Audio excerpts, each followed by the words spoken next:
Hare Krishna, can everyone hear me? Am I audible to everyone? Okay. Okay, that's great. That's great. Just a minute. Okay. Okay, so good morning, Hare Krishna. Good morning for me. Sorry. Good evening for you. So today, Preeti Mataji is a bit busy. She's a doctor, so she's got some emergency duty at the hospital. So today I would be taking your class. Just to give a short background about myself. Preeti Mataji is actually my teacher. So she used to teach us when back in my undergrad. So I had joined something called as the ISKCON Youth Forum. So ISKCON Youth Forum is a small kind of a hostel which is made by ISKCON so that you can practice this devotional service that we are talking about. So getting up early in the morning, chanting, offering, and it's a protected environment where people of like-mindedness can get together and do devotional service to the Lord. So I was part of this forum. We were 7 people, 7 boys, and Mataji was our teacher. So every morning she used to take our class. She used to take on Bhagavad Gita, Bhagavatam, and Krishna book. So it is order of Mataji so that I take in absence of her class today. So of course I will not be as good as her, but I'll try my best to keep this class as interactive as I can, and hopefully we can learn together. And today I can learn some new things from you. So I'll just share my screen.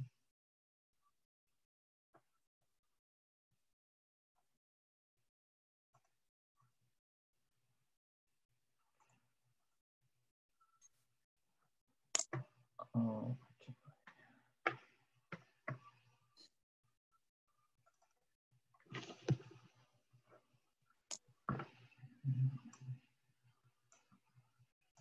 Sorry. Can you see my screen? You can see the slides. Okay. Yes, sir. Okay.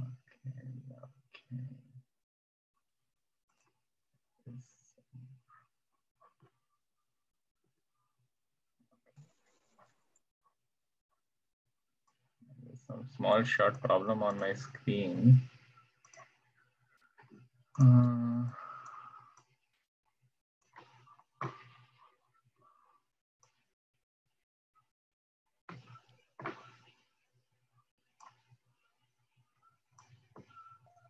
Sir, I cannot see your screen. Yeah, I have just stopped sharing 1 minute. I will start sharing once more.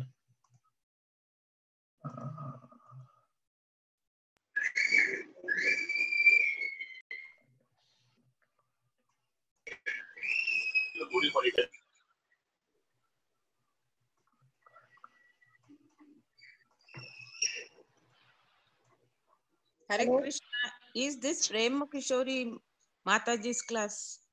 Yes, this is Prem Kishori Mataji's class. She is not available today and tomorrow. Oh. So she's gone on some emergency hospital duty. Okay. So I would be taking class in absence of her. Oh, sir. Thank you, sir. Yeah. Hello, sir. Okay.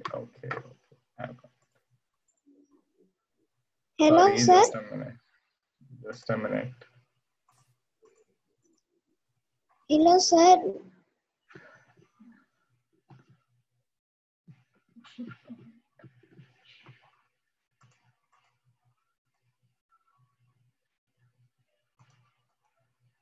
Sorry, a little bit of technical difficulty.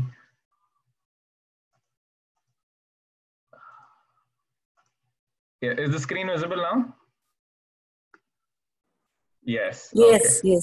yes. Sir. So I'll continue. So any this thing, you can always raise your hands and I can unmute you. Yeah. Okay, so today we'll be talking about chapter 10. So, chapter 10 is the opulence of the absolute. So, what we had gone after 9 chapter is actually cream of Bhakti Yoga. So, it was mostly on. Sorry, I have not started with the invocation prayer. So, sorry. ओम ज्ञानतिमिरन्दस्य ज्ञानञ्जनशलाकया चक्षुर्मलितं येन तस्मै श्रीगुरुवे नमः। नमो विष्णुपादाय कृष्णापृष्ठाय भूतले श्रीमते भक्तिवेदान्तस्वामीति नामिने। नमस्ते सारस्वते देवे गौरवाणी प्रचारिणे निर्विशेषाय शून्यवादी पाशातदेशतारिणे। जयो श्री कृष्ण चैतन्य प्रभु नित्यानंद श्री अद्वैत गदाधर शिवासदि गौर भक्त वृंदा। हरे कृष्णा कृष्ण कृष्णा हरे हरे, हरे Ram Ram Ram Hare Hare. So welcome everyone. So just an overview of chapter 9. Sorry, I could not get the concluding slides from last presentation of yesterday. Sorry, some technical difficulty I'm having. So the main thing of 9 chapter is that sorry, you could unmute yourself.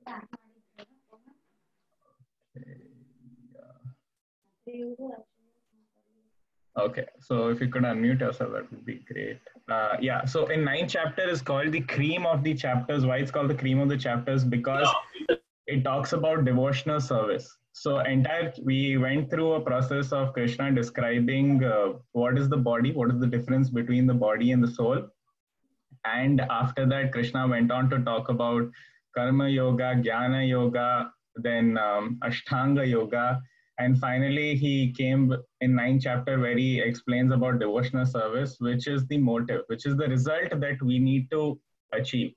So the result of all these things, why Krishna has explained, is that in the end, we should follow the process of Bhakti Yoga, which is devotional service unto him.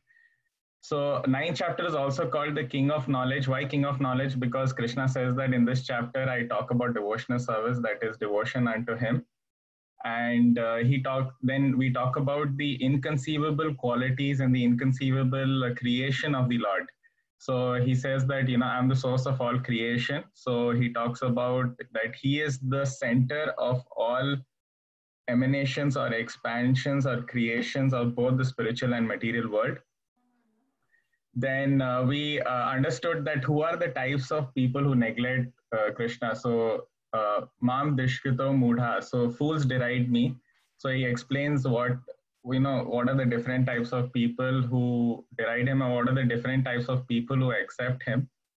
And he explains in the end, Mamupetya Punarjanma Dukhalayam Ashashvatam Napnuvanti Mahatmana Samsiddham Paramam Gata. So, he says that great sages do not take birth in this miserable world after they achieve me. So Krishna says that this material world is Dukhalayam. Dukhalayam is full of miseries. So say great devotees, after knowing me, they do not take birth in this material world. So Krishna says that once you do devotional service to him, there is freedom from material miseries and there is eternal happiness which is awaiting. So to proceed ahead with chapter 10, we today would be talking about number 1. Krishna would be establishing the fact that he's the source of everything. Then we talk about the essence of the Bhagavad Gita. And then Arjuna says, that, once after hearing all the description of Krishna, says that he's the source of everything. Arjuna wants to know more about his opulence. So a devotee always in the mood of knowing more about the Lord, because for the fact that he can develop more attachment. So once you know more about a person, you develop attachment to him. And in the last, Krishna says that I am the source of all and it is just but a spark of my splendor. So that's what Krishna describes in this chapter. So let's go ahead. So it's also called Vibhuti Yoga, or knowledge of the opulence of the absolute.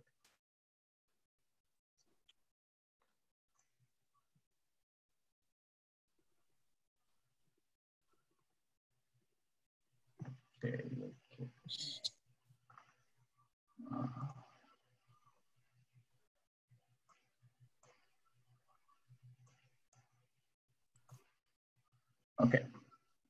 So over here, we see that now over here, this in the 10.1 shloka, the Lord says that Shri Bhagavan Vacha, Bhuya Eva Mahabhavosh, Shino Me Paramam Vacha, Yatte Aham Priya Manaya, Vakshami Hita Kamaya. So the Supreme Lord said, my dear friend, mighty armed Arjuna, listen again to my supreme word, which I shall impart to you.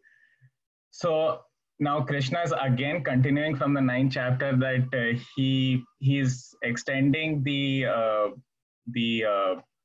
fact that Krishna so Krishna will describe his supremacy in this chapter, so that so his supremacy that Krishna established is real knowledge. So devotional service, what is knowledge in devotional service? Knowledge is devotional service is to know more about the Lord and to know how to serve the Lord. So that is knowledge in devotional service. So if you see this image, it is actually an image of Krishna sleeping and Arjuna at Krishna's feet. So this is more in a mood of submissiveness. So Arjuna is in the mode of submissiveness, and in the mode of submissive hearing, he takes this knowledge. So one main thing that we have to take from this point is that whenever we receive knowledge, knowledge is always received in an attitude of humbleness. If I'm proud, if I'm pompous and I go that, no, I know everything. And if you say, okay, fine, with a mood of ego, I shall go and learn something. We learn very less. Only in the mood of submissive attitude, we always go to the teacher. Why we go to university? Because we have a submissive attitude to the teacher. Yes, teacher, you know more than me, and whatever you teach, I shall absorb. So once you go in that mood, you learn more. So that's what was the mood of Arjuna. So he went in a mood of submissiveness, and that's how Krishna is ready to impart this supreme knowledge to him. So that is the essence. So Name Vidu Suragana Prabhavam na Mahashraya Aham Adir hi Devanam Maharshinam cha Sarvasha. Neither the host of demigods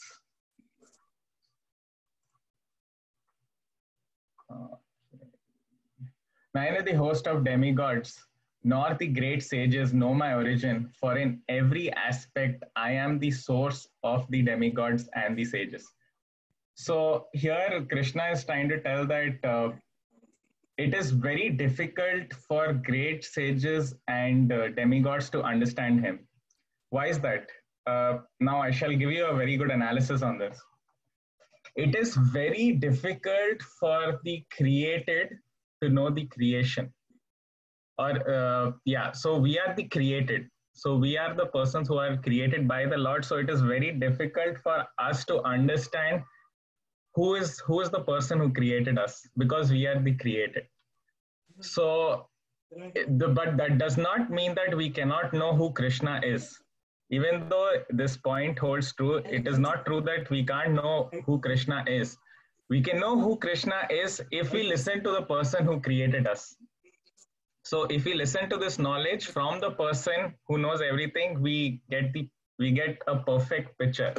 So Bhagavad Gita is nothing but knowledge from the Supreme Personality of Godhead, Lord Shri Krishna. So since we are receiving knowledge from the person who created us, yes, we know that, okay, fine, whatever I'm hearing, I'm able to understand. So in this, Krishna is trying to establish the fact that since all the demigods and all the living entities are created by him, it is very difficult for them to know him. But it is not impossible to know him. We can know him if we listen to him. So that's what Krishna is trying to establish in this shloka. So it is very difficult for all the demigods. So when, for example, let me bring a nice story over here. So when Krishna was a small boy, it used to perplex the demigods that how he can behave ordinarily with his friends. So Krishna used to play with his friends. He used to enjoy. He used to in his childhood he used to eat mud. So Mother Yashoda used to become very scared that, oh, my child is eating mud.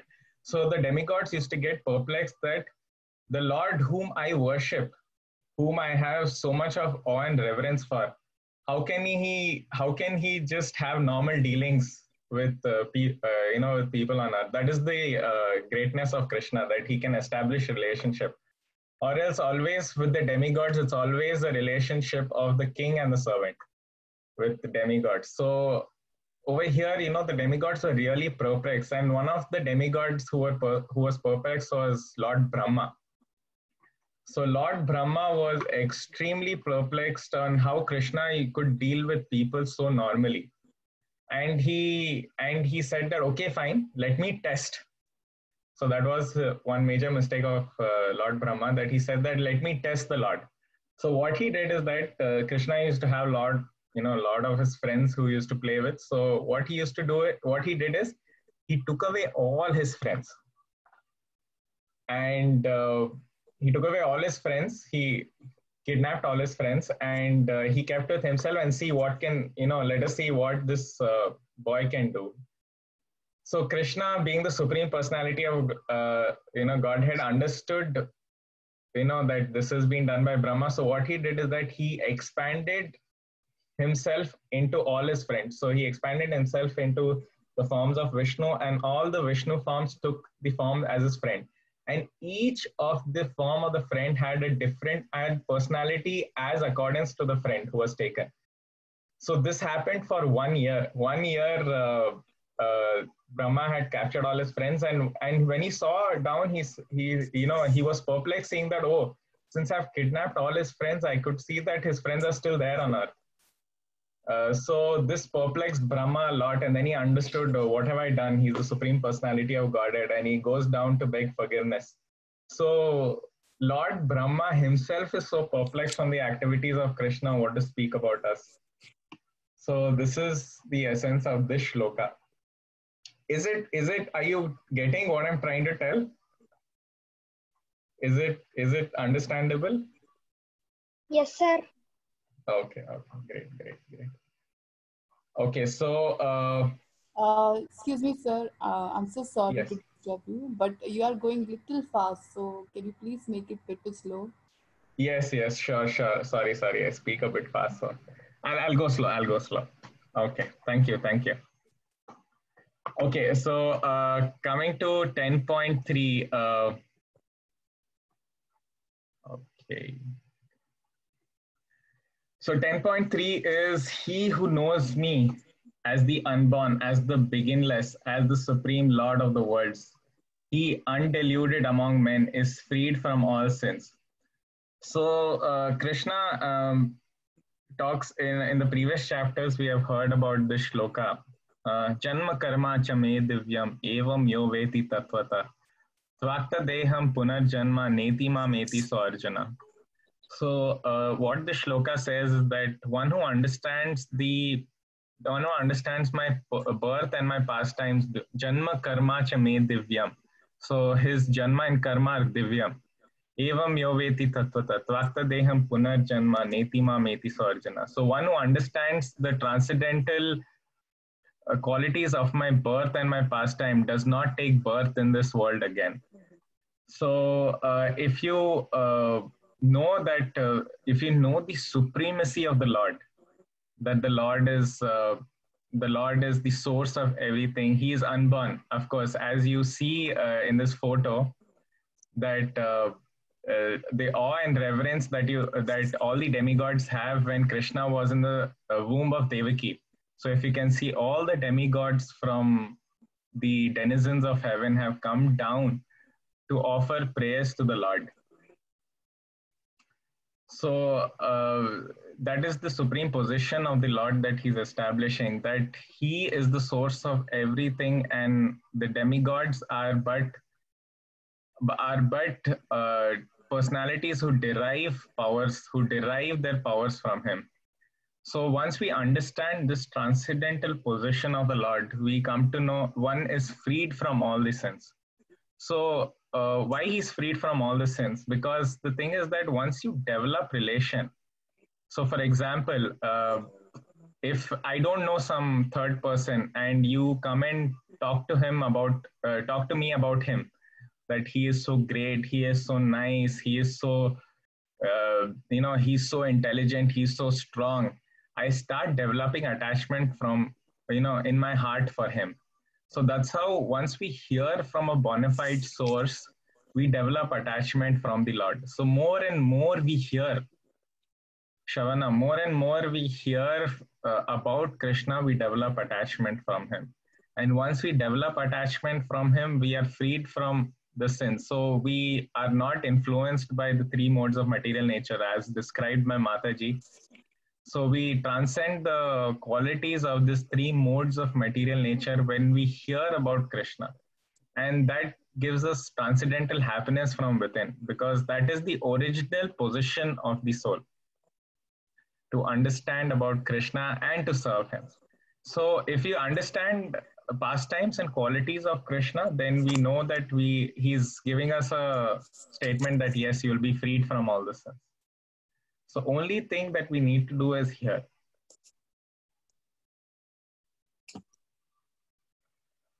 Okay, so I don't know why it is.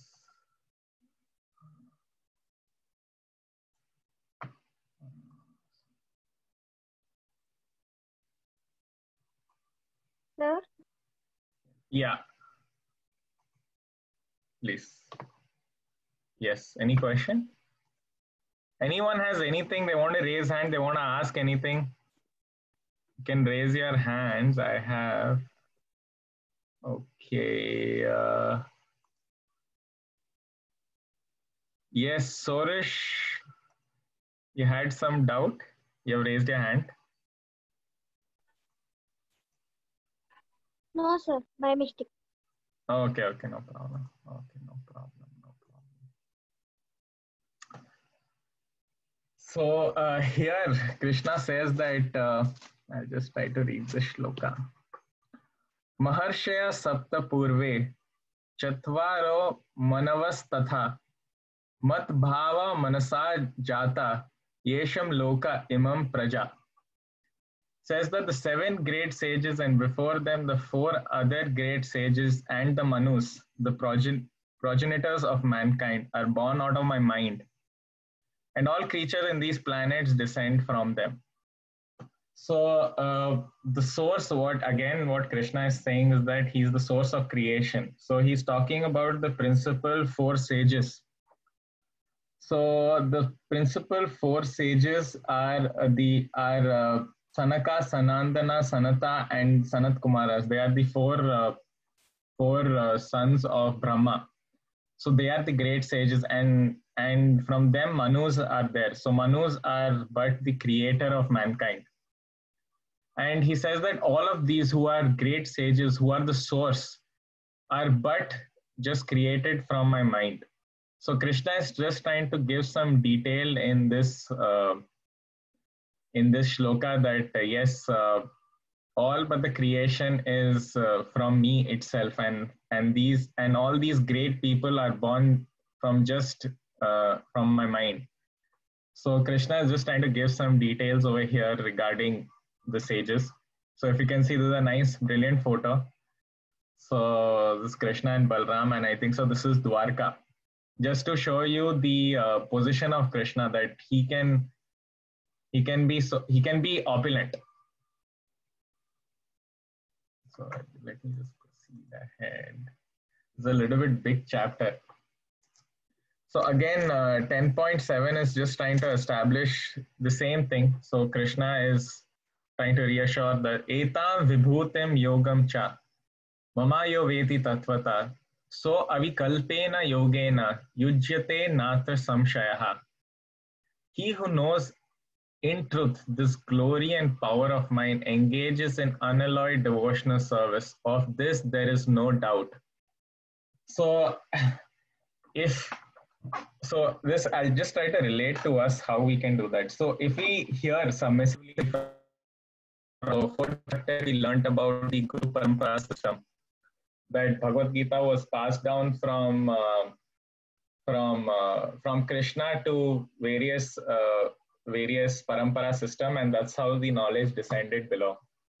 So if one hears, if one understands the position of Krishna through these authorized parampara system, then once one engages in devotional service. So devotional service is also, of course, there is Sambandha, Abhideya, and Prayojana. So Mataji has explained this Sambandha, Abhideya, and Prayojana. Sambandha is first we have to develop some attachment. So how do we develop attachment to the Lord? Number one is hearing about the Lord. So you're hearing the Bhagavad Gita now. So somehow in this process, you're developing some attachment towards Him. And of course, chanting of Hare Krishna. So chanting of Hare Krishna is one of the main sources of developing attachment, because that's how Prabhupada describes the Maha Mantra. It is like a radio message. So if I have to contact someone, I need to know his mobile number. So the Maha Mantra is like the mobile number of Krishna. So once you chant the Maha Mantra, it develops a direct contact with Krishna. And once you chant the Hare Krishna Maha Mantra, Krishna says that I directly take control of him. So usually, normally, all of us are bound by the laws of karma. So laws of karma is whatever bad or good we do, that's how the reaction will come to us from this birth or from the previous births. But but one who chants his holy name, Krishna says that I directly take control of him. So Krishna is giving, so karma, he says, okay, fine, karma is put aside, and he says that, okay, fine, this devotee is under my protection now. So so Hare Krishna Maha Mantra is dialing Krishna's number. So if one can engage in this, if one can understand this and one can chant the holy names of Lord Krishna, then he engages in devotional service. So the end result of, so Sambandha is developing attachment, Abhideya is practical service. So you offering food to the Lord, you doing, maybe offering a small lamp to the Lord, or, you chanting the Lord's name. So you develop first relationship, then how this relationship is developed is you do some practical devotional service.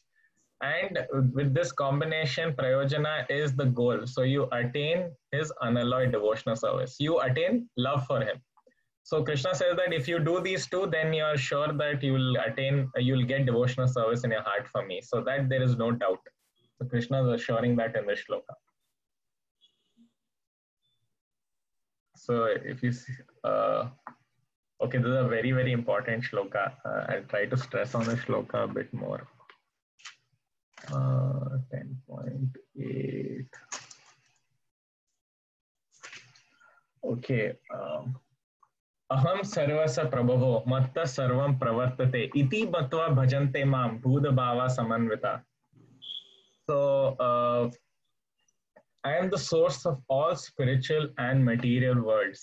Everything emanates from me. The wise who know this perfectly engage in my devotional service and worship me with all their hearts. So Krishna is now there should be no doubt that now Krishna is confirming himself in the shloka that both the material and spiritual world, everything is emanating from him. Everything is but a small fraction of his energy. So if you see this photo over here, if you see this image over here, painting, very beautiful painting over here, this is Krishna. And from Krishna, there is Mahavishnu. So his is Mahavishnu. And out of the pores of Mahavishnu, so we have like pores in our bodies, or like sweat pores. So from each pore of Lord Vishnu, there is each universe. So when he breathes out each universe from each and every pore of his body, there are universes coming out of his body. So has anyone seen a Goloka chart over here?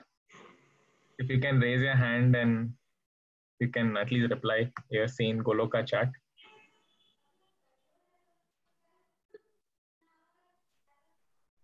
Okay, I'm not getting any reply. Okay, I can just introduce the Goloka chart over here so that it's a nice way to understand. Sorry, I'll just explain. Okay, Goloka chart.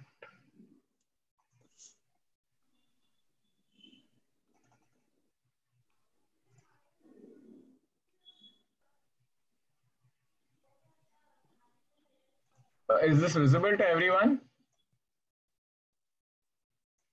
Yes. Yes. Yes, Prabhu.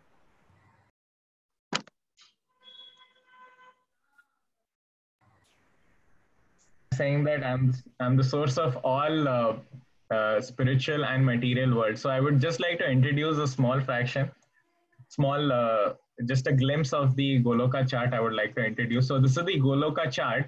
So Goloka chart talks about both the spiritual world and the material world.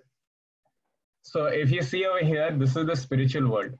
So in the center there is the spiritual planet called Goloka Vrindavan, where Lord Krishna and Radharani are residing over here and are having their eternal pastimes over here. So this is the center of all creation. So the center of all creation is Goloka Vrindavan, where personally Krishna is there. And then we have the different dhamas, the Mathura Dhama, Dwarka Dhama, Ayodhya Dhama, and surrounding Goloka Vrindavan is disturbance.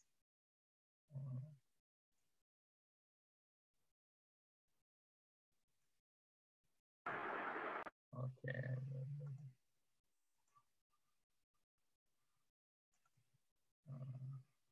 Can you hear me? Can everyone hear me?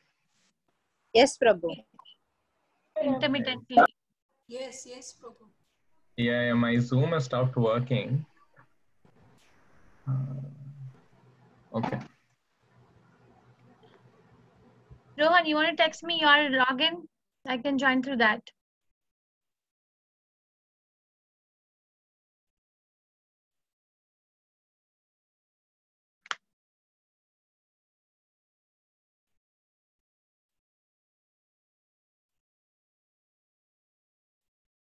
Let's resume recording and share. Okay, yeah. So I was continuing the Goloka chart. So this is the spiritual world. So Krishna is the center of all creation, as he says that I'm the source of all spiritual and material world. So the center of all creation of spiritual and material world is Goloka Vrindavan. So in Goloka Vrindavan, Krishna has his eternal pastimes going on over there. And surrounding this Goloka Vrindavan, can you see all the small circles over here? They are Vaikuntha planets. So there are each and every of these circles are Vaikuntha planets. So the Lord himself is there. This is also the spiritual world. And there are various names of the Lord in each and every planet, like Padmanabha, Achyuta. So all these different planets have the Lord residing in them.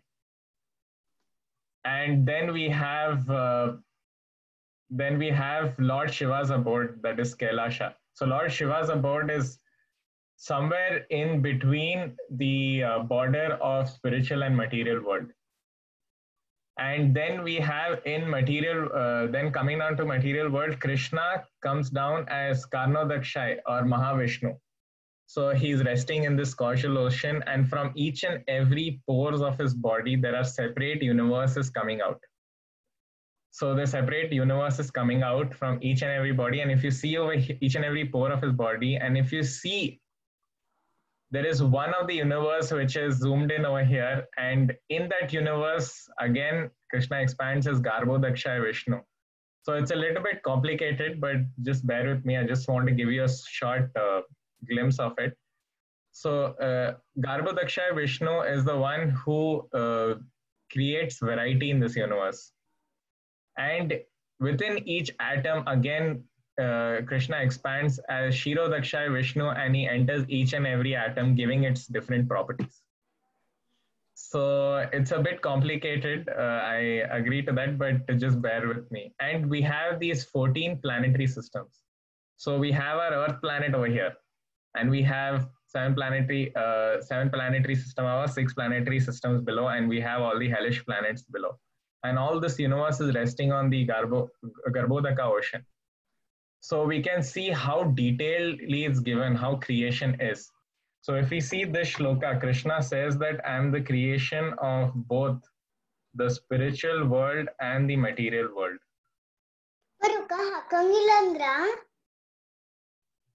So, yes.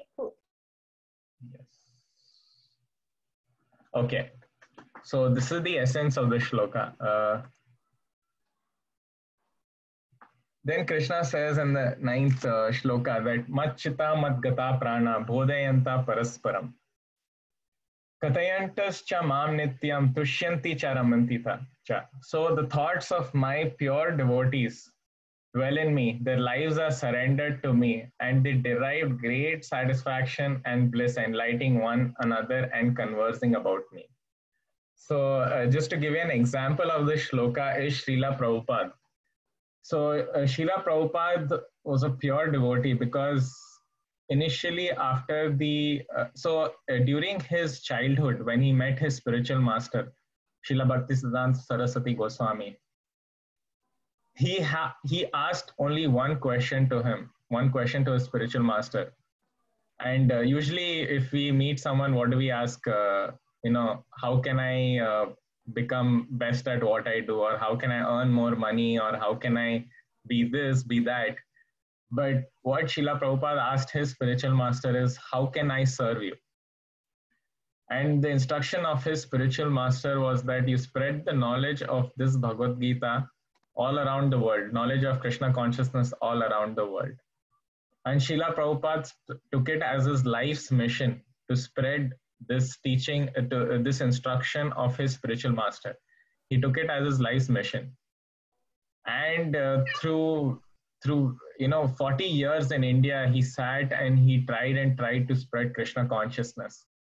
And somehow, so he was writing the Bhagavatam, he was translating different cantos, he was trying to raise money to distribute and print these books, because his spiritual master had stressed the importance of books, because books is the real knowledge. So how we can develop attachment to Krishna is what we heard in the previous shlokas, is by listening, by understanding his opulence, by understanding his superiority, by understanding his nature, we can develop attachment towards him. Am I going fast? Sorry, Mataji. Some Mataji told me I'm going a little bit fast. Is it okay now, or should I slow down the pace? No, you're doing good. But we spoke about Prabhupada in the beginning also. Maybe we can play the video. It's fine, sir. It's fine, sir. It's good. It's good, Rohan. It's good. Very good. Thank you. Yeah, so I'll just continue. I'll just finish and then I can play the video. So that's what. So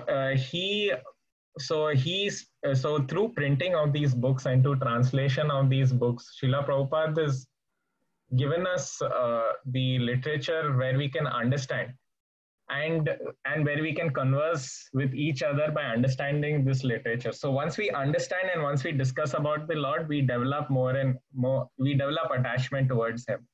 And pure devotees like him derive great pleasure in, so he never took it as a burden that, oh my God, I had to go under the ship to to America to spread in the age of 70.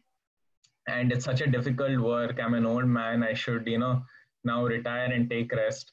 No, and he never took it as a burden. So he always took it as the instruction of his spiritual master.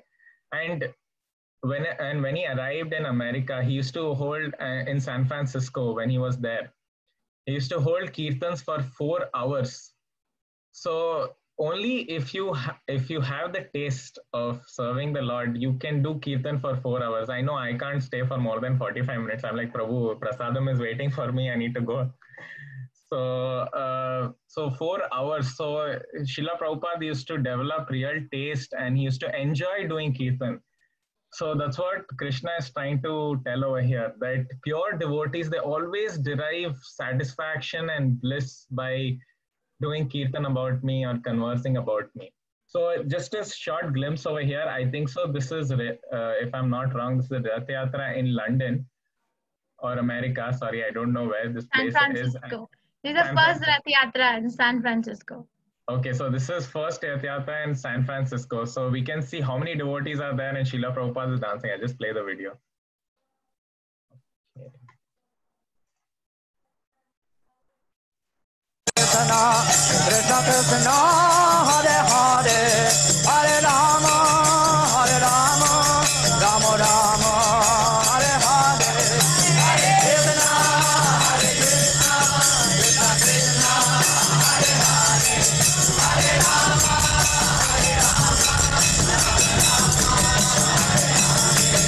Hare Hare Rama Hare Krishna Krishna Krishna Hare Hare Hare Rama Rama Rama Hare Hare Hare Krishna Krishna Krishna Hare Hare Hare Rama Krishna Hare Hare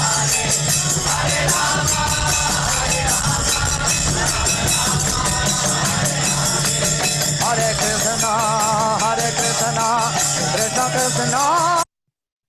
So, as you see over here, Prabhupada's, he is not doing this for some exercise, and not doing this so that he can improve his health. He's deriving great satisfaction, and you see the crowd over there, they're enjoying themselves so much. So even being around a pure devotee, you get a fraction of the love that a pure devotee has for Krishna. So just by association. So there's a very good shloka in Nectar of Instructions called, it's a very nice shloka, Utsaha Nishtaya Dherya Tat Karma Pravartanat Sangat Tyaga Satovite Shadbir Bhaktir Prasiddhati. So that says that, so one of the sections of this says that Sangat Tyaga Satovrite. So if one leaves the association of worldly minded people, so for example, if you are in a group of crowd which only discusses about money or about sex life, then you tend to develop these thoughts in your mind. And that is the thoughts which are detrimental to devotional service. So that takes you away from devotional service. So if you can leave the association of worldly minded people and get the association of devotees. So all these people over here in the video have association of a pure devotee of Srila Prabhupada. So by associating with such a pure devotee, you can also get the fraction. So when you're in a crowd of worldly minded people, you start developing the thoughts in the same way. And the same way applies to when you're in association of devotees. So when you're in the association of devotees, you develop thoughts of devotion towards Krishna. So all these people, you can see, there's some people who have come for the first time. They're also developing some attachment towards Krishna because that's what Prabhupada has with him. So for example, if you have 100 rupees with you, you can give 100 rupees to another person. You have the capabilities of providing that same amount of money to another person. But if you have nothing with you, you cannot give anything to anyone. So Srila Prabhupada has unlimited currency of devotion. So he can give each and every person that currency. So that's what is the association of pure devotees over here. And they derive great satisfaction by discussing about me. So that's what this shloka is trying to tell. I just want to clarify one thing. Is it okay if I say Rohan? Yes, Mataji, please. So when Rohan says association, the word association means it has 6 components. Association means, according to Rupa Goswami, that we reveal our mind to someone and they reveal their mind to us. That's 2. And then we give gifts to someone and they give gifts to us. And then the third one is we exchange food. We exchange prasadam. We give prasadam and they take prasadam. Leaving the association of worldly people does not mean that stop working, sit down and move in the temple or don't go to university. It just means don't do these 6 things. Try to avoid as much as you can, which is practical for your life. Yes. Thank you, Mataji. Even sir says, even Namanishta Prabhu also mentions the same thing. We should continue, but we should not develop respect for worldly minded people. For example, you should not say, when a person is saying, that brand of beer was amazing. That's how Namanishta Prabhu explained. So that brand of beer is amazing. You should not listen to him in respect. Oh, really? You should not listen to him like that. Then you start developing attachment towards him. So people are discussing around you, like, for example, I'm in a university now, so people discuss a lot of stuff. You listen, but you take it in one ear and throw it from the other ear. So that's what you have to do, and not listen to people in respect. Prabhu, So, yes. can you please come again with the 6 kinds of association? Mataji. Hare Krishna, Mataji. Hare Krishna, can you repeat that? I'm sorry, I was moving my computer. Can you repeat Mataji, that? the question is, what are the 6 kinds of association? Oh, six things that define an association, not 6 kinds. When we use the word association in Krishna consciousness, it means that we reveal our mind to a devotee and the other devotee reveals their mind to us. And the other thing is we exchange food stuff. We give them prasadam, they give it to us. And the last thing is that we give them gifts and they give it to us. That's the meaning of association. So when he's using the word association, I just want to clarify that it does not mean that you have to leave your job or leave your college or don't send your kids to public school or private school. It just means that don't do those 6 things with people who are averse to Krishna consciousness. Keep them devotees and that's fine. Yes. Yes, I can share the shloka if anyone wants later. Even I don't know the details, so Mataji has explained to us It's about the first the shloka details. of Nectar of Instruction. Yeah, we can do Mat- it. You can carry on. Yes, ma'am. Yes, ma'am. Okay. So, sorry. So the 10th shloka over here says, Tesham satata yuktana bhajata. I think so. I'm going a little bit slowly. Tesham satata yuktana bhajatam priti purvakam. Dadami buddhi yogam tam yena mam upayanti te. To those who are constantly devoted and worship me with love, I give them the understanding by which they can come to me. So I would ask a question to the audience over here. What is this buddhi which is Krishna trying to tell? What is this knowledge? So buddhi is knowledge. So what is this intelligence or knowledge that Krishna is trying to describe over here? So if someone can raise their hand and tell me, that would be, I'll unmute. You can unmute yourself and speak.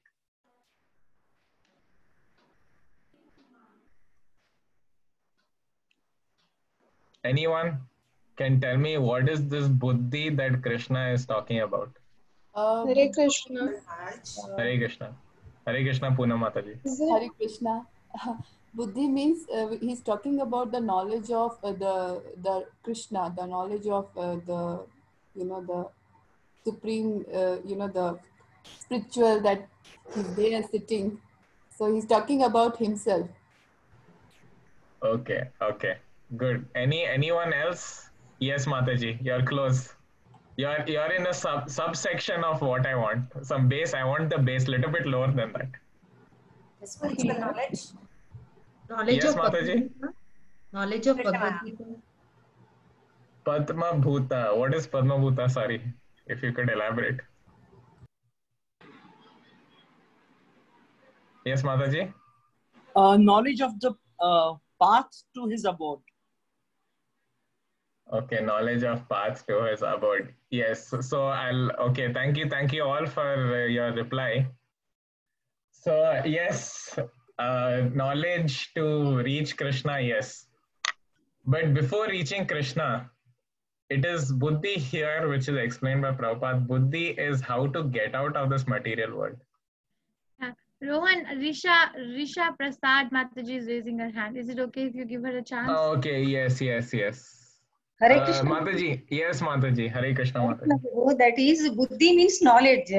Knowledge about Krishna conscious. That is most important.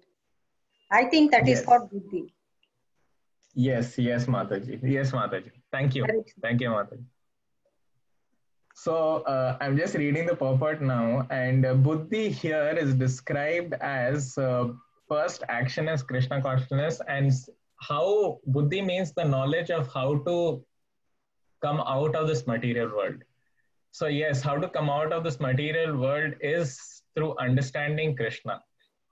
So that's what, so I'll explain this shloka through a pastime. So I had explained this pastime before. This is the painting of Dhruva Maharaj. So I'd explained you Dhruva Maharaj was a very small boy, and because he got insulted by his father, he set out to first, with in his head, his main aim was to get the kingdom. So and his mother had instructed him that only Supreme Personality of Godhead can help you. So a 5-year-old boy has set out in the forest to search for the Lord, and seeing his determination, Narad Muni, a great sage, comes upon and tells him that okay, fine, you have great determination, but tapasya is very intense, and Dhruva Maharaj is very determined that no, I want this kingdom, I'm ready to do anything. So at first, due to his, when he sits down to do his meditation on the Supreme Lord, to give him inspiration, Krishna for a fraction of a second comes in front of him and vanishes. So now he understands that yes, Krishna is the object of his meditation. So in his heart, the form he's seen, he meditates in his heart that Narad Muni has described. And with so much of devotion, he meditates on the form of the Lord that his austerity is so intense that every once a week he used to breathe in, and the next week he used to breathe out. So he had ceased all eating, and he was only surviving on breathing in and breathing out. And because of this instant austerity, he had assumed the air of the entire universe. So if you can see over here, all the demigods, you can see they're holding their neck over here because they're not able to breathe. Such intense austerity Dhruva Maharaj is doing. And all of them are gone, and they are falling at the feet of the Lord, saying that please do stop this intense austerity. We are not able to breathe. He had such intense austerity that he had assumed the entire weight of the universe. So his one leg pressing down on the earth was giving a lot of weight. So because of this intense austerity, all the demigods went to him and they prayed to Krishna that please do, stop this intense tapasya that Dhruva Maharaj, your devotee, is doing. And Krishna is like, yes, and he appears before him. So there's a very beautiful shloka. Mataji, if you know the shloka, you can tell. I just know the translation of the shloka. So the shloka says, Dhruva Maharaj tells Krishna that I was searching for broken pieces of glass, but I found a real diamond in you. So when he set out first initially to get the kingdom, Dhruva Maharaj says that is just a broken piece of glass I was, going after. But now I've found a real diamond in you. That means this knowledge of Krishna consciousness and knowledge of understanding the Supreme and finally seeing Krishna in front of him.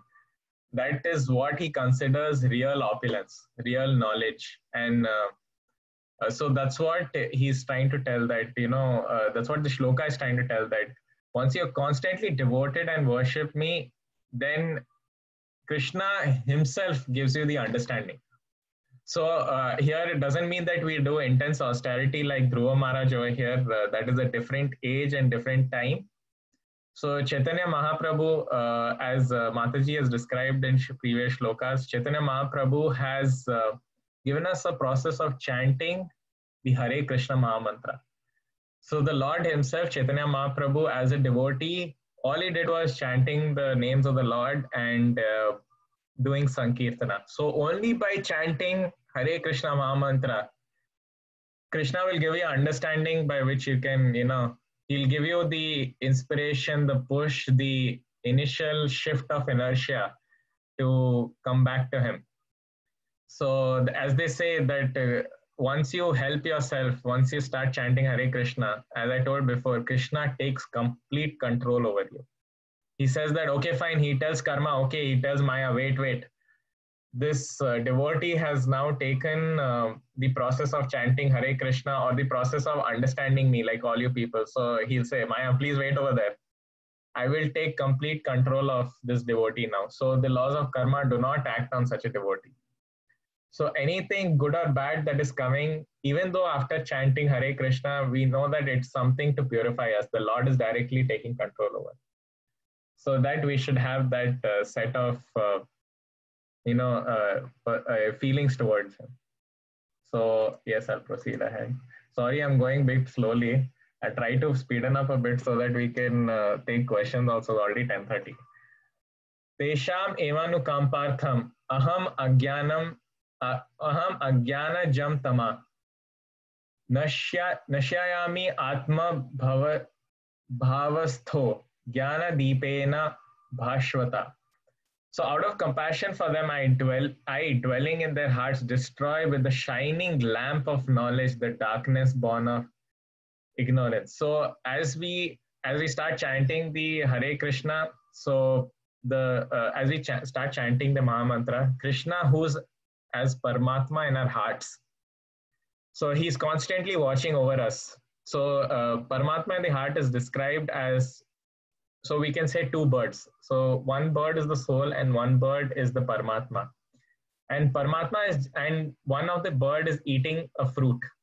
So we can describe this as the soul and Paramatma. So the Paramatma is watching us enjoy the fruits of whatever activities is there. So he's constantly watching over us. So when we leave this fruit and when we engage in service to him, he then you can see Krishna, and he in the heart present as Paramatma, he will give you the knowledge how to reach him. So initially, all of you must have had some sincere effort. All of us must have had some sincere effort in our hearts to understand this. So Krishna and Paramatma, Krishna as Paramatma in your heart have guided you. See, that Zoom meeting is there where they're teaching Bhagavad Gita. Please go register over there. So in your heart, he is guiding you continuously, to do. So once you have taken up to this service, he takes control over you and he'll guide you what to do next. So that's what is there over here. So if you see over here, very nice image over here.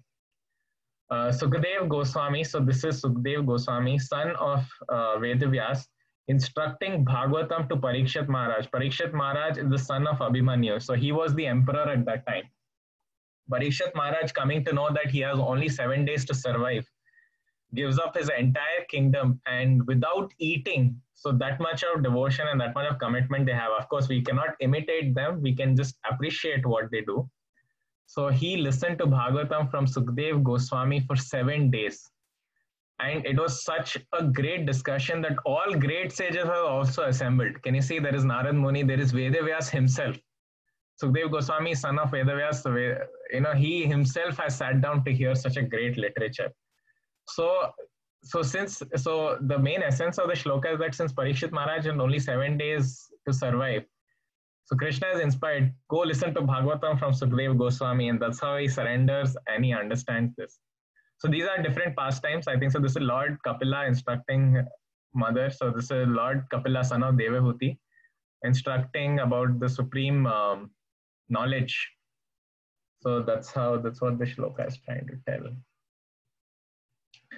So now Arjuna says that Param Brahma Param Dhama Pavitram Paramam Bhavam Purusham Shashwatam Divyam Adi Devam Ajam Vibhum Ahustvam Rashaya Sarve Devashir Naradas Tatha Asito Devalo Vyasa Swayam Chaiva Bravishime. So, sorry. So this.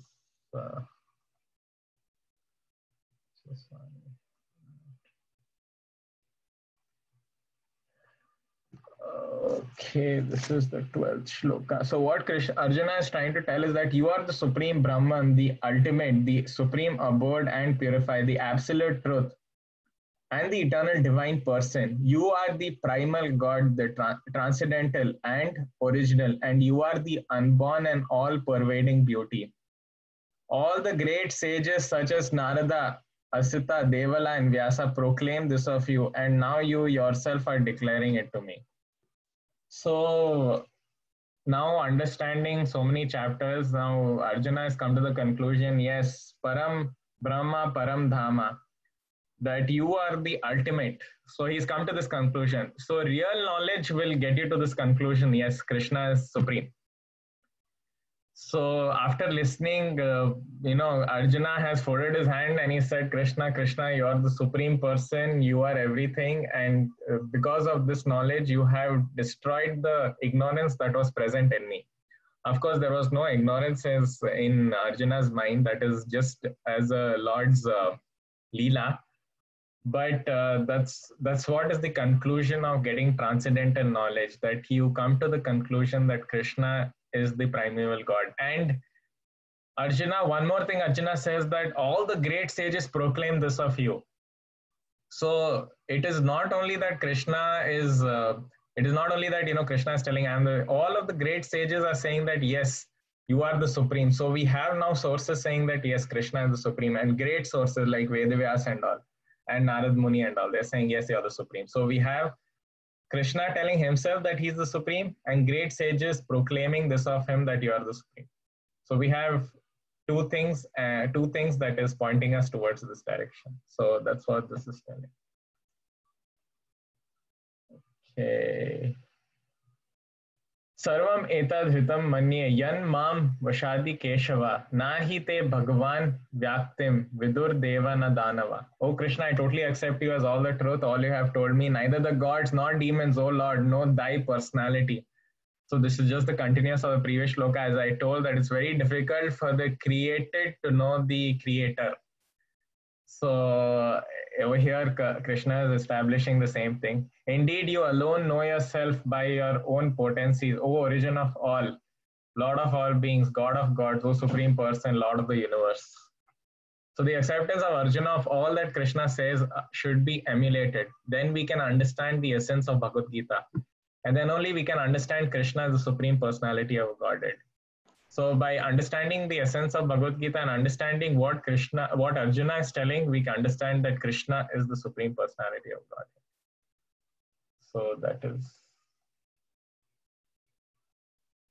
Okay, so now Arjuna has said, okay, you're the supreme, but what I want to do is that I want to meditate upon you. So now Arjuna is trying to establish the fact that now since I know you're the supreme, I want continuously throughout the day to remember you. So he asked, he asked Krishna, okay, fine, can you just tell me more about yourself? So once we know more about a person, as I told, we develop attachment.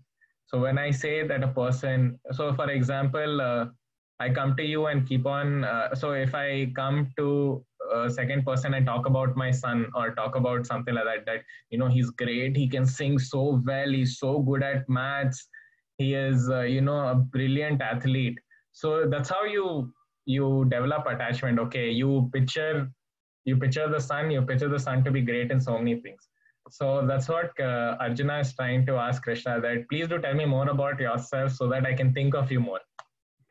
So that's what he's trying to tell over here. So tell me again in detail, O Janardana, of your mighty potencies and glories, for I never tire of hearing your ambrosial words.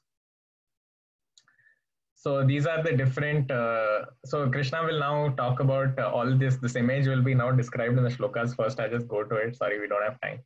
So now Krishna describes his opulence. And sorry, most of these opulence, even I am still trying to understand. But he describes. So what Krishna says is that I'll tell you my splendorous manifestations, but only of those which are prominent. So he's not telling all because he is short of time. So, oh Arjuna, for my opulence is great.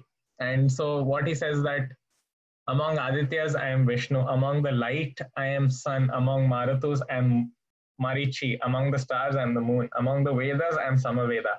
Among the demigods, I am Indra. So he gives a list that, so for example, Krishna is trying to tell Arjuna to things what he can relate to. So for example, out of flower, I am the lotus. So the most beautiful things the most beautiful flower we can see is the lotus. So Krishna is trying to tell things that we can relate to.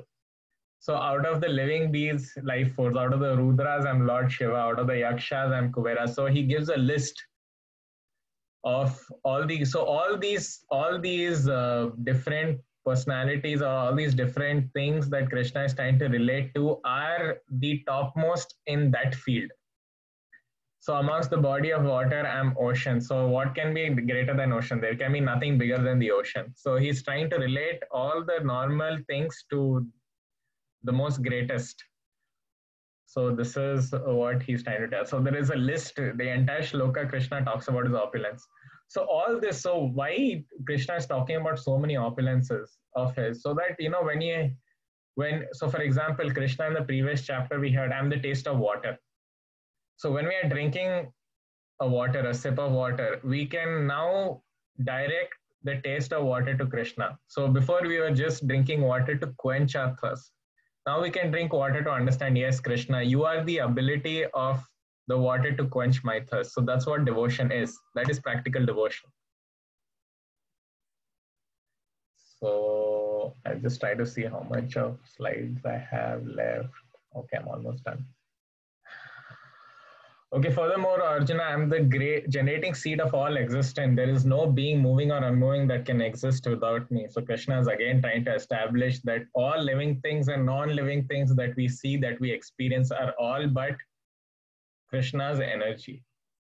O mighty conqueror of enemies, there is no end to my divine manifestation. What I've spoken to you is but a mere indication of my infinite opulences. So whatever Krishna described, all is not all in all Krishna. That is just a small fraction of his opulence or his abilities. We cannot even imagine Krishna's greatness. Imagine he's the source, he is the creator of the entire spiritual and material world. Even for scientists to understand the workings of this universe, we are struggling. We're trying to send satellite here, we are trying to send satellite there. There are many scientists through history are trying to develop equations to understand this universe, and still they're saying that it's a great mystery. So imagine even a small thing, even if you take a small microbe, it is very difficult to understand the complexity through which that small single cell living being is working. And Krishna is the source of trillions and trillions of living beings and trillions of planets. So we cannot imagine his position. So we can only respect, we can hear from devotees and only respect his position. So that's what. Yes, I just want to say something here. So we discussed that the 5 rasas, right? Shantaras, Dasyaras, Sakhyaras, Vatsalyaras, and Madhuryaras. So I want to ask, when we know, oh, Krishna is so great, Krishna is this, Krishna is that. So what kind of a feeling does it give to one person? Can someone please raise hand? And Rohan, you're the boss. You can choose any participant to answer. What kind of a feeling does it give to some person to know that, oh, Krishna is so great, Krishna is this? It definitely doesn't make me feel like they're his mom or dad. Okay, Rohan. Yes, Anju Mataji. I kind of think of him as a friend, somebody I can just blindly depend on. Yes, but thank you so much. But once we hear about what Rohan told us in this chapter, Krishna says, I am the light in the sun. I am Marichi Rishi. I am Himalayas of unmovable things.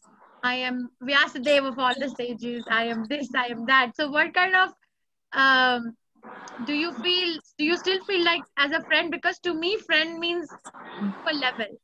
You can relate to friend outside of chapter 10, Anju Mataji. Outside of chapter 10, but in chapter 10. For me, it is just somebody I blindly depend on.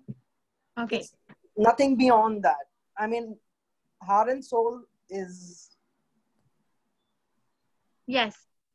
Okay. That's very sincere answer. Thank you. Bharti Mataji, can you unmute yourself?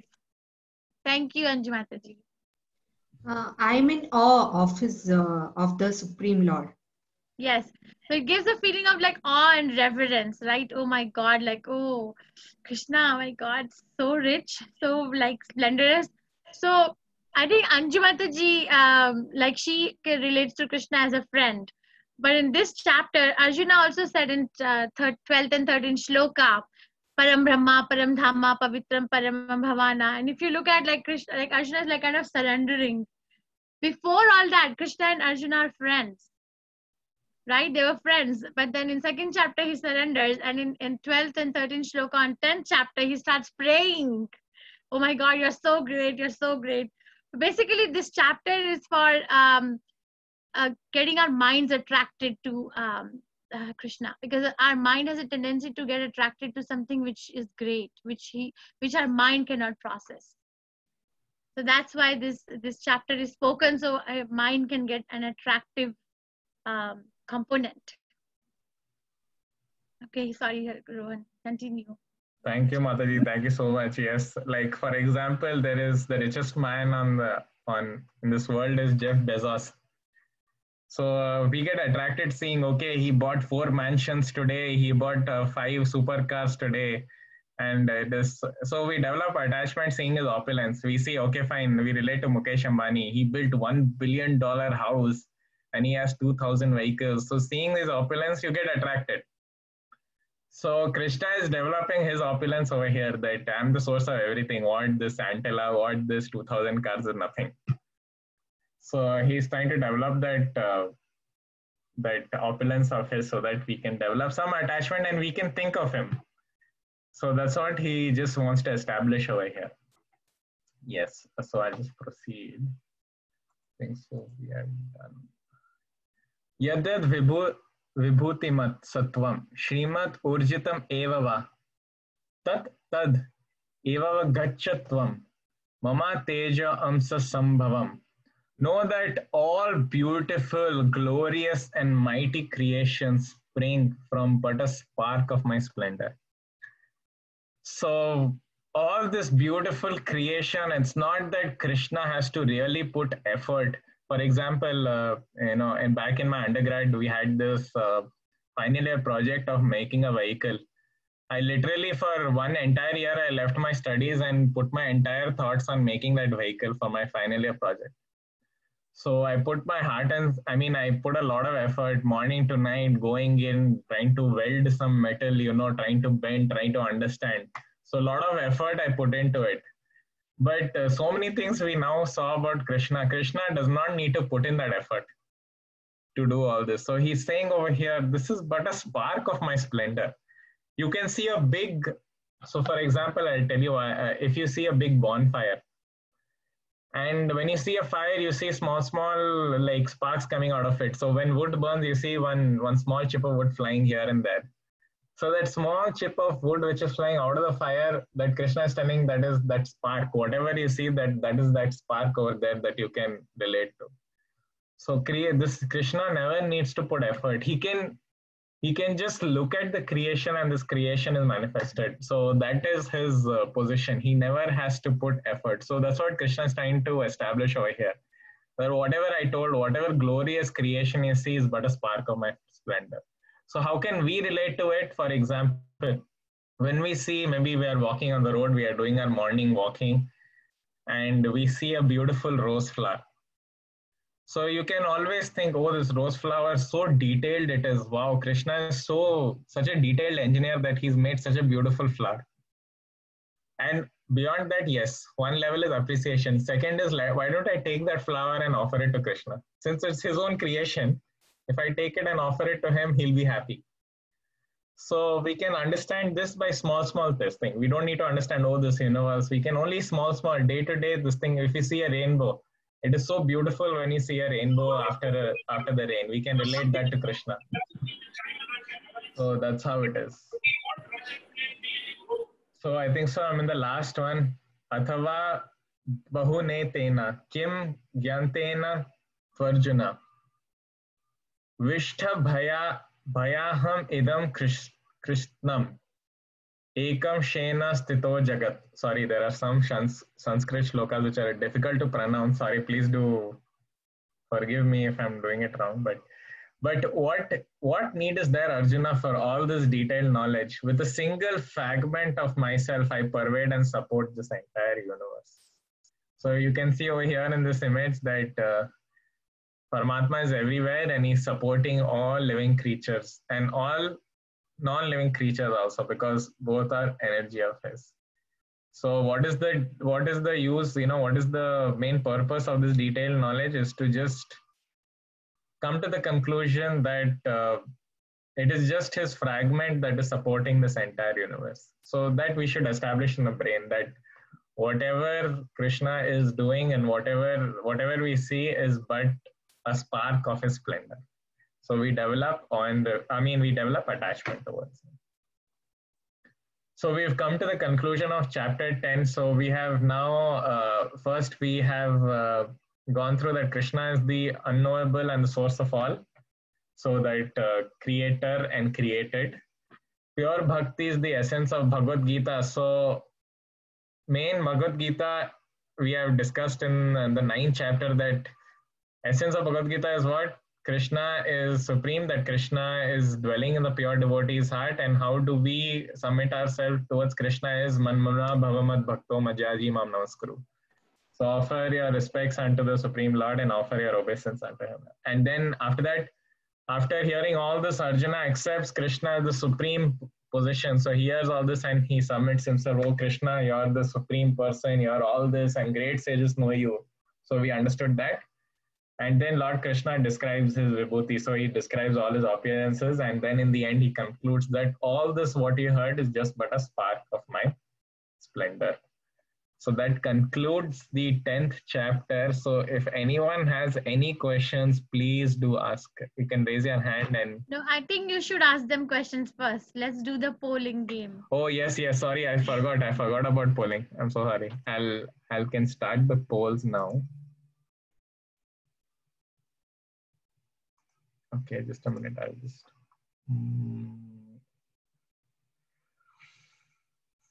Chapter 10. Yes. Okay, so I'm going to launch the poll now.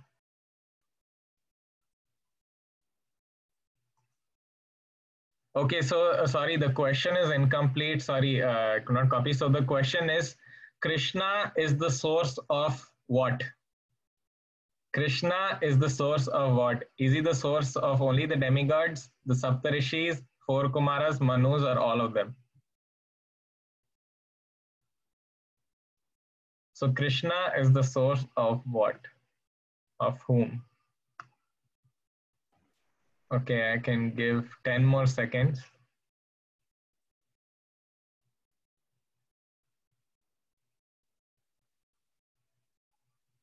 Okay, I'm going to end the polling now. Okay, so 2%, that is one person said demigods, and 46, that is 98% have told all of the above. So we have read that Krishna tells that I'm the source of all demigods, Saptarishis, the 4 Kumaras, that is the 4 great sages, and the Manus. So Krishna is the source of all of these great sages. Mataji, anything you want to talk about this, or is this fine? I can move on to the next. Yeah, just move on. Let's go on to the next. Thank you. Thank you. Okay, so this is the question. As per Shloka 10:10, that is Tesham Sataya Yuktanam, Krishna gives what to his devotees? Does he give only material opulences, comforts, and family friends, understanding to come to him, heavenly planets?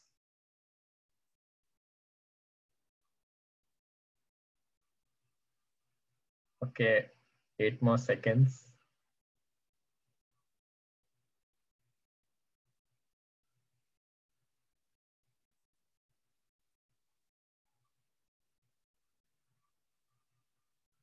Okay, done. I'm going to end and share results. Okay, so 7% have answered material opulence, and the majority have answered understanding to come to him. So what we have read is that the buddhi, Tesham Sataya Yuktanam, I had asked the question about what is buddhi, knowledge. So the knowledge is how do we come out of this material world and how can we go to the spiritual world? So that is the understanding. So Krishna gives us the knowledge or the understanding of how to come to him. So that is the meaning of the shloka. Okay. Now, okay, in shloka 10.12 and 13, Param Brahma Param Dhama, Arjuna gives reference of Narada, Ashishta, Vyasa, all of the above. When Arjuna says, "Oh my Lord," when he surrenders unto him, what does Krishna says? Or whom does he give reference to? That who has understood Krishna?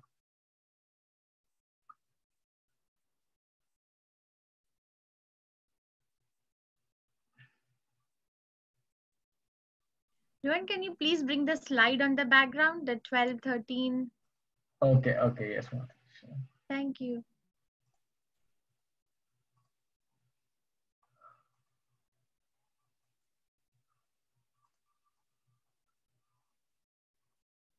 Okay, I can end polling and share results.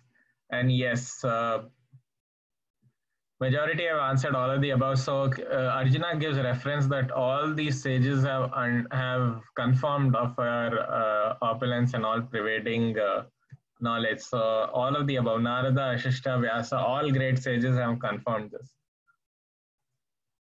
Okay, then the next question. After fully accepting Krishna as Supreme, Arjuna, what does he do? Ask Krishna to more details about his opulence, pays obeisances, ask him to give evidence, none of the above.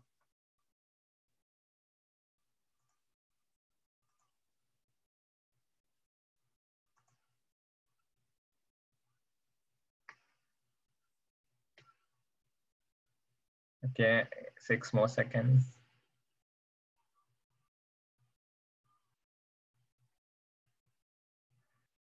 Okay, can end polling.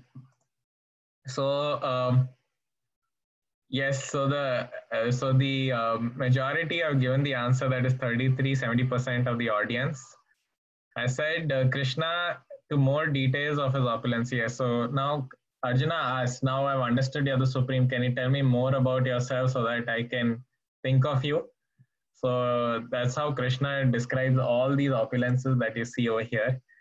Okay, 10 people have told pays obeisances. I can understand the mood that you're coming in. Yes, Krishna, Arjuna does pay obeisances, but I'm trying to relate to the 10th chapter. So thank you. I can understand your mood of answering.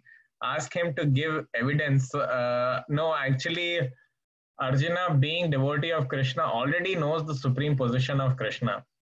So he's already, before this shloka, before he says opulence, he's already told that I understand and I completely know that you're the supreme.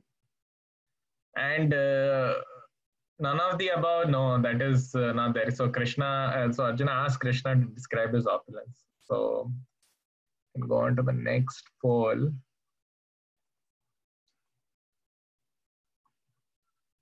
So Krishna reveals some of his principal opulences in chapter 10 to make enemies, to boast himself, to attract our minds to him. I am not sure.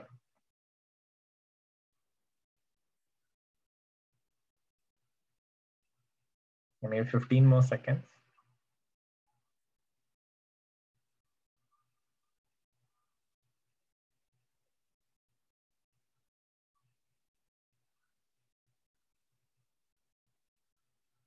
Okay, I'm going to end polling. Share results. Okay, yes, so Krishna reveals opulence, yes, to attract. So majority have said attracts our minds towards him. So that is right. So he describes. So one person has answered to boast himself. No, Krishna is not actually boasting himself. For example, if I am a doctor, if I've completed a PhD, and if I call myself a doctor, I'm not trying to boast myself. That is reality, that I have studied PhD for 5 years and I've got a degree in PhD and I'm a doctor. So that is the truth about myself. So that doesn't mean that I'm boasting myself. So Krishna is only talking about the truth of himself. And he says that all this is just a spark of his splendor. So you have to understand that that is the truth about Krishna. I am not sure.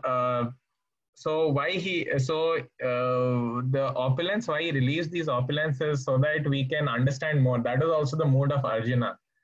That Krishna, can you please describe about yourself so that I can think of you more? So that was the mood of Arjuna. So he says opulence so that it attracts our minds to him. So I gave you an example of how our minds get attracted to rich. So Krishna knows our mood, so that's why he's describing his opulence over here. So that ends our polling. Thank you for giving answers over here. All of you have given correct answers over here. So we can move on to questions now. And if anyone has questions, please do raise your hand or please do unmute yourself and you can ask the question.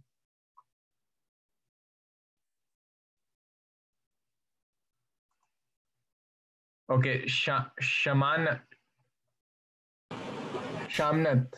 I'm sorry if I'm pronouncing it wrong.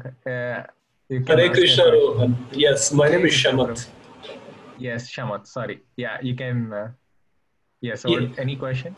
Yes, my question is, in one of the slides, it was mentioned that Arjuna was asking Krishna how to meditate on Krishna. So he says that he's source of the entire universe. But I couldn't quite get the answer. If I want to meditate on Krishna, how do I do that? Can anyone try to answer that question from the participants, please? Shamath Prabhu is asking, and it's a very valid question. If I have to meditate on Krishna, how do I do that? Can anyone please try to attempt? Okay. Rohan, 1 second.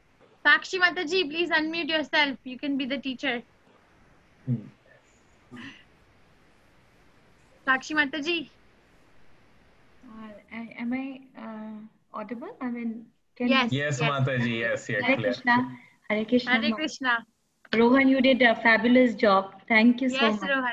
Thank you, Mataji. I was trying. Thank you for the encouragement. All due to blessings of Mataji. Thank So you. Yeah. I was able to do. Thank you. What?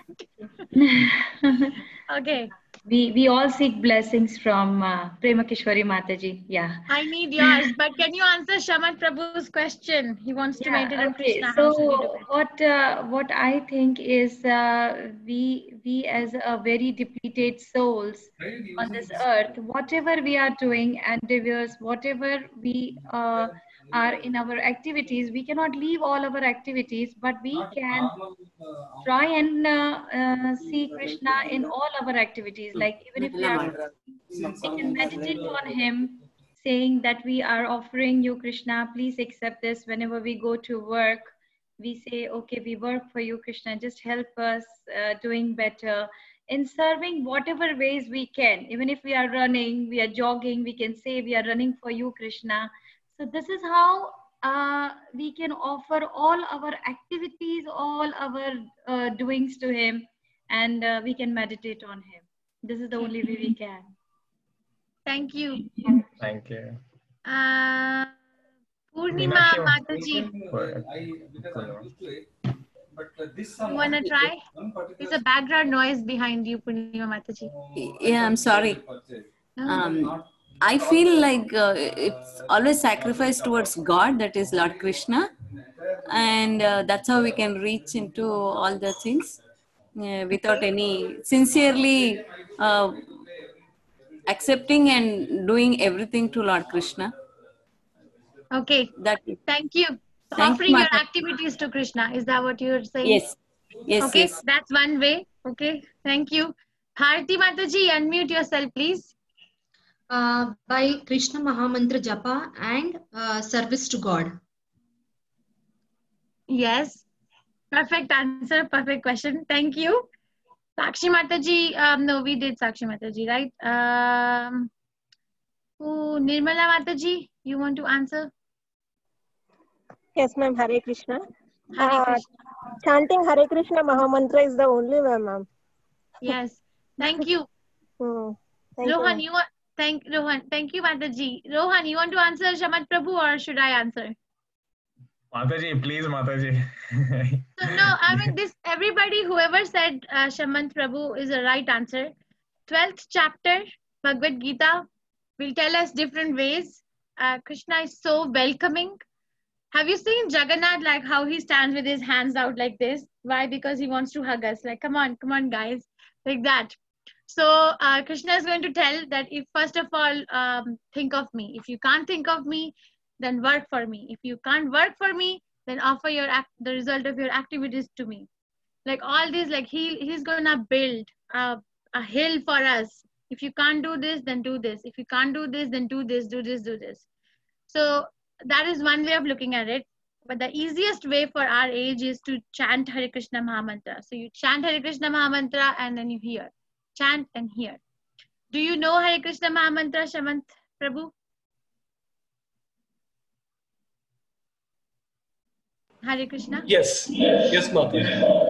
Okay. There are different ways of meditating on Krishna. He's not recommending to go to forest. He's not recommending that you leave everything if you are not ready. But he is recommending different ways. But Hare Krishna Mahamantra is a Chintamani stone. It's a touchstone. Actually, at pure level, if you chant Hare Krishna Mahamantra, Krishna knows what you need and you just get it, even without you thinking. But 12th chapter will tell us more about it. 2 more days. Thank you, Prabhu. Did we answer your question, or you have any further question on it? Yes, that answers my question. Thank you. Thank you, Krishna. Okay, Rohan, you can take over. Unmute. Okay, so I'm clearing all people have raised hands, so you can re-raise your hand. So I didn't know whether you raised your hands to answer the question or to question. So you can re-raise your hand if you have a question now.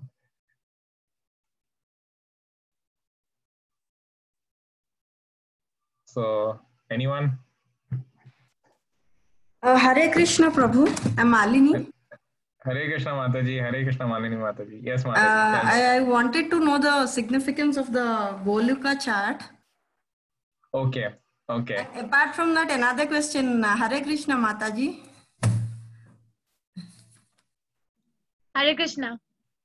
Yesterday, I actually wanted to know the 4 kinds of sinful reactions which you had explained, and I couldn't quite understand. So, if there's time enough, can. Yes. Okay, Rohan, why don't you answer the significance of Goluka chart in our language, in a common man's language?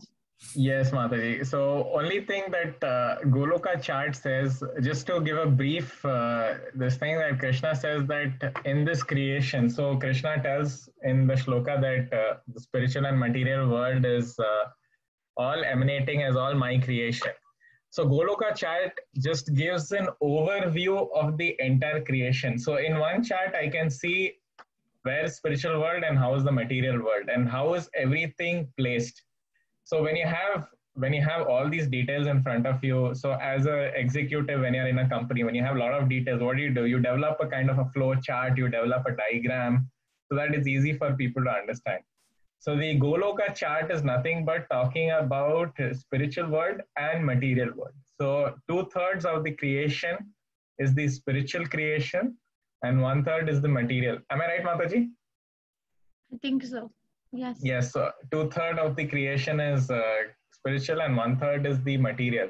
So this chart nothing but tells us how this creation is placed. So this is a spiritual creation and this entire thing is material. So that just gives us a segregation, a diagram, how we can imagine the entire creation in one chart. So that is it. Does that answer your question, Malini Mata? Also, if you want to go somewhere, don't you Google that place first? Let's say you have a chance to go to England. Let's say I give you a free ticket and visa and everything done. You just have to board the flight and go. And let's say I'll tell you, okay, go and stay in this hotel. But still, you want to Google that place? Like, where are you going? Yeah. So like that, this is our this is where all these things are gonna end up us, and this where we will end up if we follow the process. That's like your map. Okay, thank you. Okay, so the answer to your question, 4 types of sinful reactions. One is prarabdha, means the reactions for which you are already suffering right now. And the other one is phalanmukha, means that they're just waiting to take effect.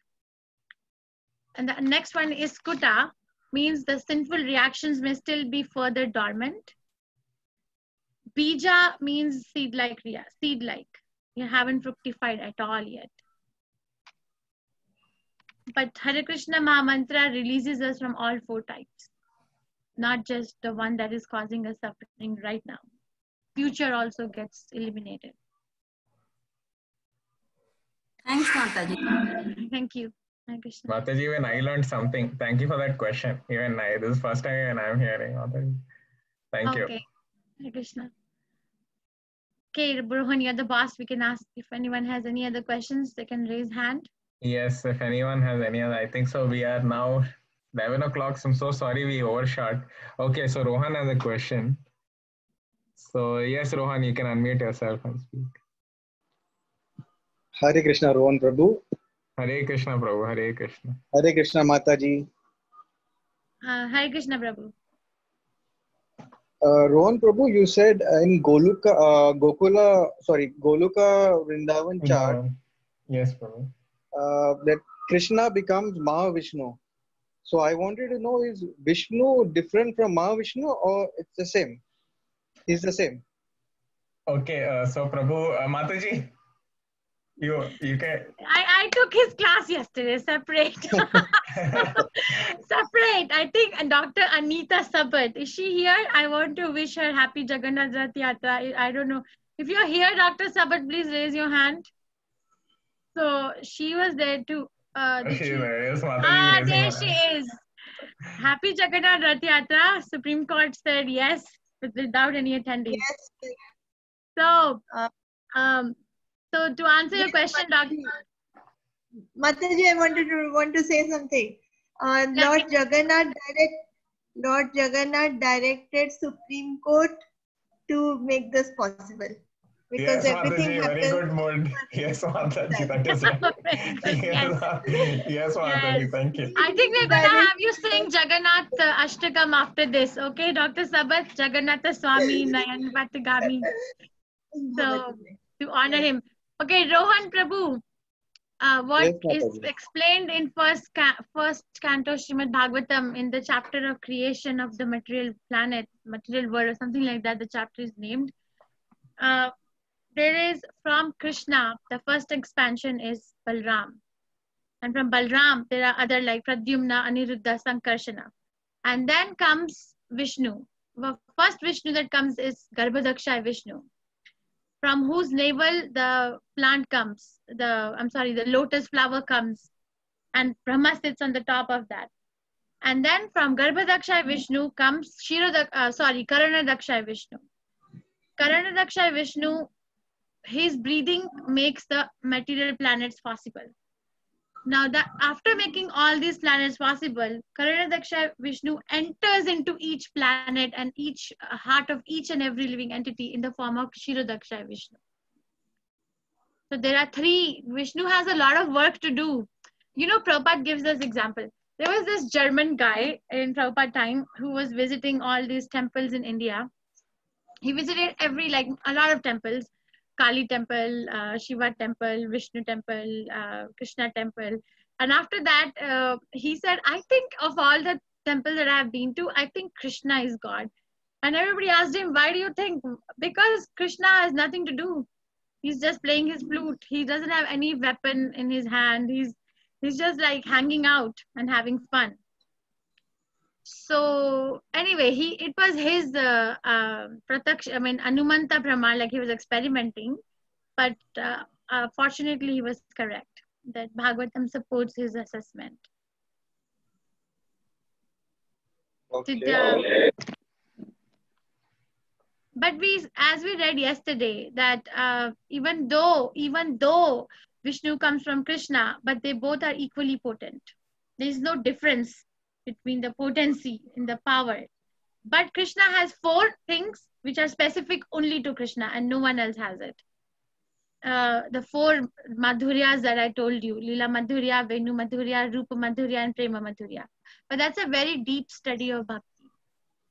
That's why Acharyas say that Krishna is only one and everybody has many, many other types, because these 4 characters are only exclusive to Krishna. No one has it. So, Lord Vishnu is also Supreme God? Yes. Like Krishna? Yes, because he's coming from Krishna. So first shloka of Isopnishad, Rohan, Om Purnamidam Purnamada Purnat Purnamudachyate Purnat Purnasya Purna Adaya Purna Eva Vishishyate. So for example, he's saying that whatever comes out from you, Krishna is full in itself. And the example that's given is, let's say I have a child, I have a daughter, right? Now she's complete in herself, isn't she? She is complete in herself, right? She has her own body system, her own body make. Like that, whatever comes from Krishna is complete in itself because it is coming from a whole complete. Am I making sense to you? Yeah, yes, Mataji, somewhat, yes. So, for example, if you, what other example can we give? Like, if you have ever seen a lotus flower, any flower, and there are so many other flowers in the same plant, right? That means they're all coming from one plant. So many flowers are there. Have you ever seen? I mean, you mean different flowers in the same plant? Yeah, many multiple flowers in the same Yes, plant. Mataji, of course. Yes, Mataji, yeah. But each of the flower that's there has its own unit, right? If you study the flower, people who are in botany, they will know. If you study each and every flower in the same plant, they are all like complete in themselves, right? They're not dependent on each other, right? Yes, Mataji. Why? Because they're coming from the complete. That's why. Hare Krishna, Mataji, Keshav Prabhu is there with us. Keshav Prabhu, please. Oh, my. Keshav Prabhu, you can enlighten us, Prabhu. Prabhu, you can unmute, Prabhu. Keshav Prabhu is here. Oh, Keshav Garanga Prabhu. Oh, Krishna. Prabhu, why you didn't take class? Keshav Prabhu is there. I was, major portion I was with Ramanuja Prabhu, then came here just 10 minutes ago. Okay. Everyone, this is Keshav Nothing, Garanga Mataji, I Prabhu. just wanted to add, Prabhupada also gives example. Yes, Hare Krishna. Yes, Prabhu, we can hear you now. Mataji, Prabhupada gives an example of lighting a candle from the flame of the another candle, and all the incarnations, you can say the potency, the light coming from all the candles are same, but for a fact there is a first candle, there is a second candle, and there is a third candle, but the light emanating from each candle is same. Like you said, all the incarnations are equally potent. Right. Right. This And example Rohan I think Prabhu, Prabhupada gives. yes, Siparche, that shloka from Brahma Samhita. Rohan Prabhu, I showed you yesterday. Yes, yes, yes. Everybody, this is Keshav Garanga Prabhu. He is one of our teachers. He was hiding in the audience. I don't know why. So please feel free to ask more complicated questions because I feel comfortable with Keshav Prabhu here. If anybody has any questions. Dr. Sabat. Yes, Dr. Sabat, you can unmute yourself, please. Yes, so after we had yesterday's discussion, then I spoke to a Jagannath expert, Jagannath culture expert, and I asked him about Krishna and Vishnu. And if Krishna is an avatar, is one of the Dashavatars, then he too said that no, Krishna isn't a part of the Dashavatars. Krishna and Vishnu are the same. So, and Jagannath, they all are the same. From them, the others have come. The same thing what you are saying, all rest others are demigods and these are the main people. So that is one validation I got from him. I need to study more because this Dashavatar is not properly explained anywhere and not in Wikipedia, and such is causing confusion. Okay. Thank you for checking, but I just want to clarify, there's a difference between avatar and demigods. We can talk about it tomorrow or so. They're not same. Avatar and demigod are two different things. Yes. Sorry, ma'am. But thank you. Thank you. Hare Krishna.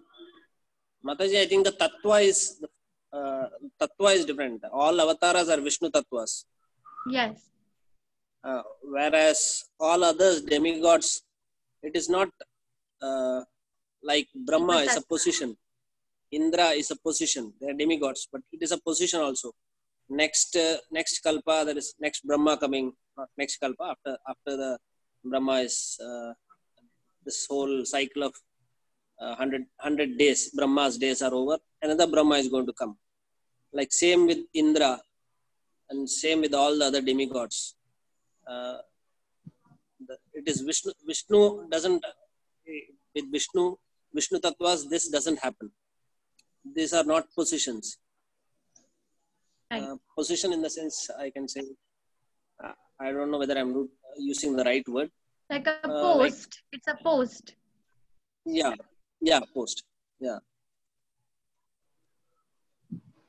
Thank you, Prabhu. I think we can end here if no one has any other questions. Hina Raj Kotia, you can unmute yourself. Do you have a question or you're giving me thumbs up to end? No. What's the difference between tattva and position? Yeah, I think we can talk about, because this can go a little longer. Sorry. Unless until Keshav Gauranga Prabhu wants to answer this question in short, because he's to the point and crisp and sharp.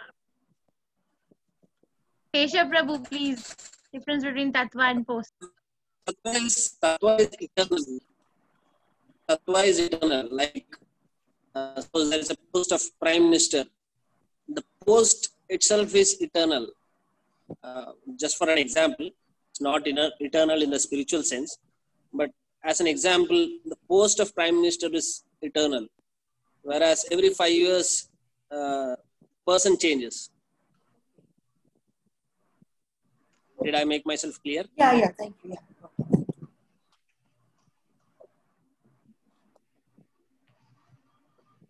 So we can. Chair is eternal, but yes, people occupying the chair change. And Mataji, one more. Just can you tell me Madhurya?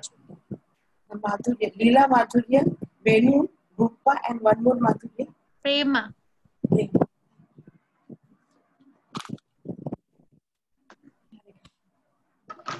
Thank you. We can chant Vancha Kalpatarubhyascha. Vancha Kalpataru. So thank you everyone. So thank you everyone for attending this lecture. And sorry, I know not in a position of taking lecture same as Mataji, but I tried under her guidance. So Rohan, you did such an amazing job. Thank you so much. Otherwise, we wouldn't have had a class today. Thank you. Thank you everyone. I want to request is, if Pratima Mataji is here, can you please stay back? Pratima Prabhu Mataji. Hare Krishna, if you're still there. Do you see her? Can you please raise your hand, Pratima Prabhu Mataji, if you're here? No. Okay. Thank you. Vancha kalpataru vescha kripa sindhu evacha patitanam pavanebhyo vaishnavebhyo namo namaha. Prabhupada ki jai, Ananta Koti Vaishnav ki jai. Thank you everyone. Please do come back tomorrow. I hope Mataji is there, so everyone can be engaged. So thank you so much. Hare Krishna. Thank you everyone. Thank you. Keshav Prabhu, thank you for the surprise entry. Thank you Keshav Prabhu. Thank you so much. Thank Hare you. Krishna.